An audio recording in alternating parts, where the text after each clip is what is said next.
Geography একটা glance চ্যানেলে সকলকে স্বাগত জানাই। আজ আমি আলোচনা করব দশম শ্রেণীর ষষ্ঠ অধ্যায় উপগ্রহ চিত্র ও ভূবৈচিত্র্যসূচক মানচিত্রের দ্বিতীয় পর্ব। আগের পর্বে আমরা আলোচনা করেছিলাম উপগ্রহ চিত্র সম্পর্কে। আজ আমরা দেখে নেব ভূবৈচিত্র্যসূচক মানচিত্র কী এবং এর ব্যবহার কী। এছাড়াও উপগ্রহ চিত্র ও ভূবৈচিত্র্যসূচক মানচিত্রের মধ্যে কী পার্থক্য সেগুলো আমরা পরপর দেখে নেব। তো প্রথমেই চলে আসি যে টোপোগ্রাফিক্যাল ম্যাপ বা ভূবৈচিত্র্যসূচক মানচিত্র বলতে কী বোঝায়।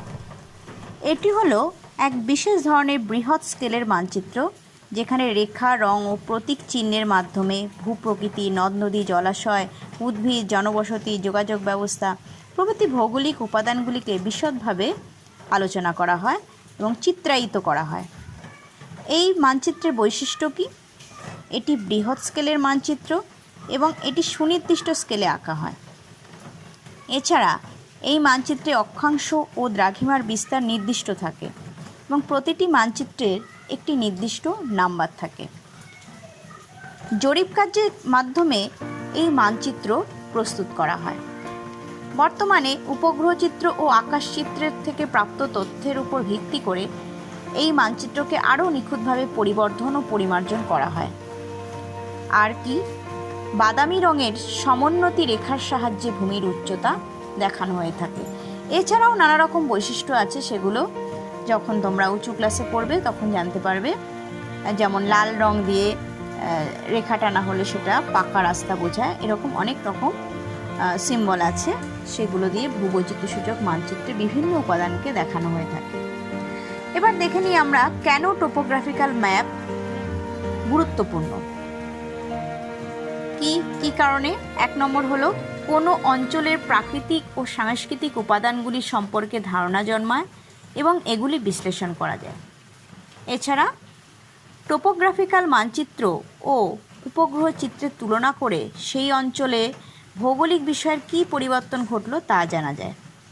যেহেতু টোপোগ্রাফিক্যাল মানচিত্র পূর্বে বিভিন্ন সময় তৈরি হয়েছে এবং উপগ্রহ চিত্র আধুনিক ও প্রতিদিনের তথ্য পাওয়া যায়, তাই দুটোর মধ্যে তুলনা করে আমরা সেই অঞ্চলের পরিবর্তন অনায়াসেই ধরতে পারি। 3 নম্বর কি, অঞ্চলের উন্নয়নের পরিকল্পনা করার সময় সড়ক ও রেলপথ নির্মাণ, এছাড়া আবাসন তৈরি এই মানচিত্রের কিন্তু প্রয়োজন হয়। 4, সম্পদ সংরক্ষণে অর্থাৎ বনভূমি সংরক্ষণ, ভূমিক্ষয় রোধ এর গুরুত্ব খুবই বেশি। এছাড়াও সামরিক প্রয়োজনে এর গুরুত্ব কিন্তু খুবই বেশি। তাই সামরিক ক্ষেত্র বা দেশের সীমান্তবর্তী অঞ্চলের টোপোগ্রাফিক্যাল মানচিত্র কিন্তু সহজে পাওয়া যায় না। এবার আমরা দেখে নিই ভূবৈচিত্র্যসূচক মানচিত্রে বিভিন্ন স্কেলের ব্যবহার। স্কেল অনুযায়ী মানচিত্র ছোট ও বড় হয়, তাই ভূবৈচিত্র্যসূচক মানচিত্র নির্মাণ করা হয়েছে বিভিন্ন স্কেলের সাহায্যে। তো এই স্কেলগুলো কী কী? 1 হলো আন্তর্জাতিক সিরিজ মানচিত্র। এখানে স্কেল কত থাকে? অর্থাৎ RF থাকে হচ্ছে 1:10 লাখ, অর্থাৎ 1 সেন্টিমিটারে 10 কিলোমিটার। এই RF ধরে 3টি স্তরে মানচিত্র প্রস্তুত হয়, একেই বলে মিলিয়ন শিট। 3টি স্তরে মানচিত্র প্রস্তুত হয়েছে সারা পৃথিবীর। 1 নম্বর হলো 0 ডিগ্রি থেকে 60 ডিগ্রি অক্ষরেখা পর্যন্ত মোট 900টি মিলিয়ন শিট। 60 ডিগ্রি থেকে 88 ডিগ্রি অক্ষরেখা পর্যন্ত 210টি মিলিয়ন শিট এবং 88 ডিগ্রি থেকে 90 ডিগ্রি পর্যন্ত 2টি শিট। উভয় গোলার্ধে এই স্কেল অনুযায়ী মোট 2222টি মিলিয়ন শিট তৈরি হয়েছে। আর 2 নম্বর কি, দক্ষিণ এশিয়ার সিরিজ মানচিত্র।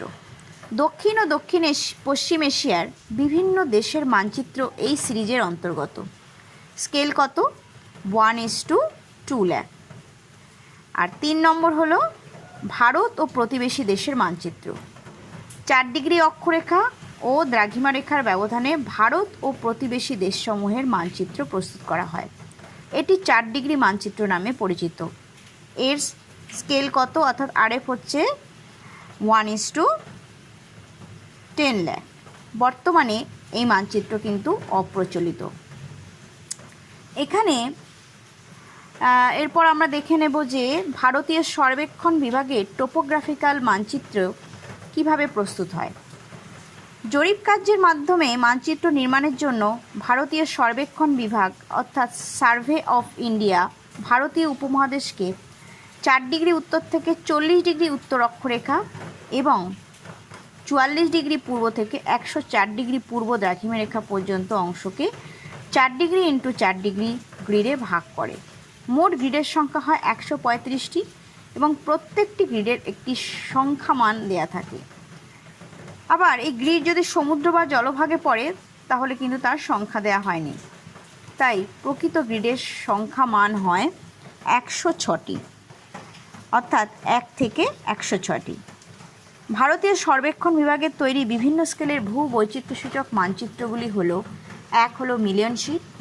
এখানে আগেই তোমরা দেখেছো যে স্কেল কি 4 ডিগ্রি ইন্টু 4 ডিগ্রি এই ব্যবধানে যে মানচিত্র প্রস্তুত হয় তাকে বলা হয় মিলিয়ন শিট। এই মানচিত্রের স্কেল হলো 1 ইঞ্চিতে 16 মাইল, অর্থাৎ 1 সেন্টিমিটার সমান 10 কিলোমিটার। আরএফ 1:10 লাখ।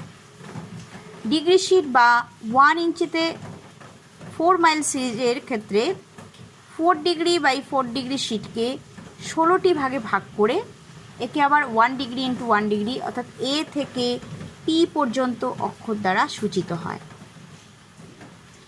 যেমন এখানে ছবিটিতে দেখতে পাচ্ছ যে 56A, 56B এরকম নানা রকম কিন্তু মানচিত্র অঙ্কন করা হয়ে থাকে।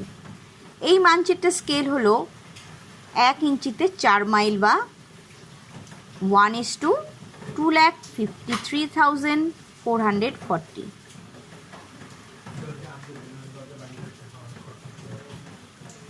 এবার আমরা চলে যাব হাফ ইঞ্চ শিটে। ডিগ্রি শিটকে 30 মিনিট বাই 30 মিনিট ব্যবধানে 4টি ভাগে ভাগ করে, যেমন 56P বাই এন ওয়েস্ট অর্থাৎ নর্থ ওয়েস্ট বা 56P বাই নর্থ ইস্ট ইত্যাদি। এই হাফ ইঞ্চিতে 1 মাইল স্কেলে এই মানচিত্র প্রস্তুত হয়। মেট্রিক পদ্ধতিতে এর স্কেল হলো 1 সেমিতে 1 কিলোমিটার বা আরএফ হচ্ছে 1:1 লাখ। এবার চলে যাব আমরা ইঞ্চ শিটে। প্রতিটি ডিগ্রি শিটকে 15 মিনিট বাই 15 মিনিট ব্যবধানে 16টি ভাগে ভাগ করা হয় এবং সংখ্যামান দেয়া থাকে 1 থেকে 16, অর্থাৎ এই 56 by P by 1, 56 by P by 2 এইভাবে কিন্তু তখন নাম্বারিং হয়। এটি হলো ইঞ্চ শিট যার স্কেল 1 ইঞ্চিতে 1 মাইল। আর আরেক কত 1:63360। আর মেট্রিক পদ্ধতি 1:50,000। এবার চলে যাব, এটা একদম সাম্প্রতিককালের নিউ সিরিজের ম্যাপ, সেটা হচ্ছে 1:25,000 সিরিজ। সম্প্রতি 1:50,000 সিরিজের মানচিত্রকে 7.5 মিনিট অ্যান্ড 7.5 মিনিট ব্যবধানে পুনরায় 4টি ভাগে ভাগ করা হয়েছে, যার সংখ্যামান হলো 1 থেকে 4টি। তাহলে এর নাম্বারিং কীভাবে হবে? 56P 1 বাই নর্থ ওয়েস্ট বা 56P 1 বাই নর্থ ইস্ট ইত্যাদি। এই মানচিত্রের স্কেল 1 সেমিতে 250 মিটার বা 1/4 কিলোমিটার এবং আরএফ 1:25,000। তাহলে এখানে তোমরা ভারতীয় সর্বেক্ষণ বিভাগের বিভিন্ন মানচিত্র স্কেলগুলো দেখতে পাচ্ছ যে মিলিয়ন শিটে বিস্তৃতি থাকে কত 4 ডিগ্রি ইন্টু 4 ডিগ্রি, আর আরএফ স্কেল থাকে কত 1:10 লাখ। মেট্রিক স্কেলে কত 1 সেমিতে 10 কিলোমিটার। আর টোপো শিটের নাম্বার দেয়া থাকবে তখন 56। ডিগ্রি শিটে 1 ডিগ্রি বাই 1 ডিগ্রি, আর আরএফ স্কেল থাকবে 1:2,50,000।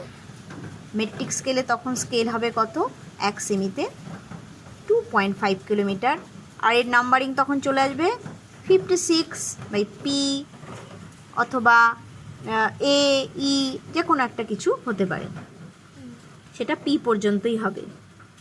আর হাফ ইঞ্চ শিটে 30 মিনিট বাই 30 মিনিট এর বিস্তৃতি থাকে, আর এর স্কেল কত 1:1 লাখ, আর মেট্রিক স্কেলে থাকে কত 1 সেমিতে 1 কিলোমিটার।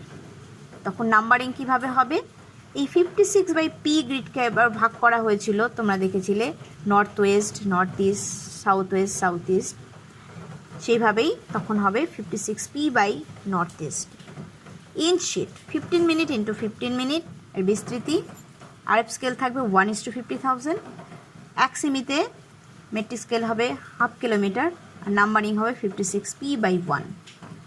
আর নতুন সিরিজের যে sheet 7 degree 30 minute into 7 degree 30 মিনিটের যে বিস্তৃতি, সেখানে আরএফ স্কেল কত 1:25,000, মেট্রিক স্কেল কত 1 সেমিতে 1/4 কিলোমিটার, আর তখন সূচক হবে কত 56P/1/নর্থ ইস্ট। তাহলে তোমরা এখানে বুঝতে পারলে কিভাবে নাম্বারিংটা হয়।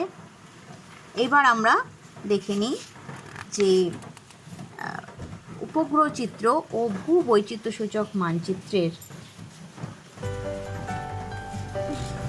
কি পার্থক্য।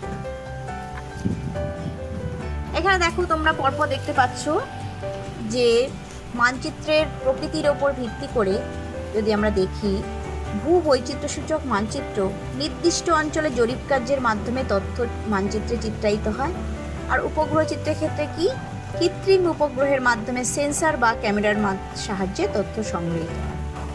তথ্যের গুণমান কেমন, ভূবৈচিত্র্যসূচক মানচিত্রের তথ্য সর্বদা নিখুঁত হয় না, কিন্তু উপগ্রহ চিত্রের তথ্য একেবারে নিখুঁত। তথ্যের প্রকৃতি কি, ভূপ্রকৃতি, নদ নদী, জলাশয়, উদ্ভিদ, জনবসতি ও যোগাযোগ ব্যবস্থা প্রভৃতি ভৌগোলিক বিষয়গুলোকে মানচিত্রে চিত্রায়িত থাকে। ভূপৃষ্ঠের সকল, আর উপগ্রহ চিত্রের ক্ষেত্রে কি ভূপৃষ্ঠের সকল তথ্যই উপগ্রহ চিত্রে রক্ষিত থাকে, কোনো আলাদা করে কিছু থাকে না, যা কিছু উপগ্রহ দেখতে পায় সেগুলি কিন্তু রক্ষিত থাকে চিত্রে। তথ্যের বয়স, ভূবৈচিত্র্যসূচক মানচিত্রের তথ্য কিন্তু অনেক পুরনো, কিন্তু উপগ্রহ চিত্রের তথ্য অনেক নতুন বা টাটকা। আর তথ্যের যদি তুলনা করা যায়, তথ্য পুরনো বলে দৈনিক রাশি তথ্যের তুলনা অনেক ক্ষেত্রে সম্ভব হয় না।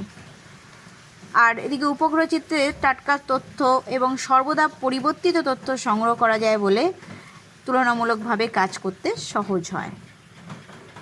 ভূবৈচিত্র্যসূচক মানচিত্রে কিন্তু তথ্য ডিজিটাল নয় বলে কম্পিউটারে সরাসরি ব্যবহার সম্ভব নয়, কিন্তু উপগ্রহ চিত্রের ক্ষেত্রে তথ্য ডিজিটাল হয়, কম্পিউটারের ব্যবহার করা যায়। ব্যবহার কি, উপগ্রহ ভূবৈচিত্র্যসূচক মানচিত্র কয়েকটি বিশেষ ক্ষেত্রে ব্যবহৃত হয়, কিন্তু উপগ্রহ চিত্র কিন্তু সব ক্ষেত্রে ব্যবহৃত হয়। এর ব্যবহার হচ্ছে বহুমুখী। দক্ষতার কি প্রয়োজন, এখানে ভূবৈচিত্র্যসূচক মানচিত্রে বিশ্লেষণে জ্ঞান দক্ষতার প্রয়োজন তুলনামূলকভাবে কম, কিন্তু উপগ্রহ চিত্র যদি বিশ্লেষণ করতে হয় তবে তার জ্ঞান ও দক্ষতার উপর নির্ভুল তথ্যের বাহ্যিক প্রকাশ হওয়া প্রয়োজন। তাহলে আমরা এখানে দেখে নিলাম যে উপগ্রহ চিত্র ভূবৈচিত্র্যসূচক মানচিত্রের মধ্যে কি পার্থক্য। তাহলে এই ক্লাসটা এখানেই শেষ হোক। পরবর্তী ক্লাসে আমরা বিভিন্ন স্কেলগুলোর মাধ্যমে অঙ্ক কষার চেষ্টা করব। ধন্যবাদ।